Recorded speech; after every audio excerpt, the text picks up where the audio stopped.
Hi friends, welcome to Ftopreview.com. In this video, we're learning how to open Task Manager. Okay, actually, Task Manager is an application and it will be open at anywhere.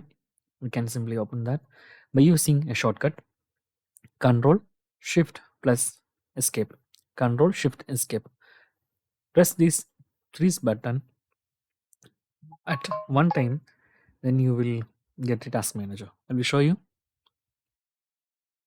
Very simple. And this task manager is designed that you use very little memory to perform. So it will be open at any time whenever your computer is not working, your desktop is not showing. Don't worry, just press Ctrl Shift Escape. Okay. Otherwise, how to open this? There is a normal method, that is click on your start menu, then go to search, then search about task manager. Then you can find this application, click that. And also, after opening this application, you can simply right click and pin from taskbar. Then you can simply access. After closing this one, you can also access from the taskbar. So in this way, you can easily open taskbar in Windows operating systems.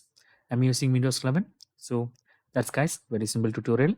And if you need any kind of Android or iPhone tutorial, just comment below. I will post my replies as videos so I can easily watch and understand it. And if you enjoy this video, please like, comment, share, and subscribe our channel for getting more videos like this. Thank you so much for watching. Have a nice day. Bye bye.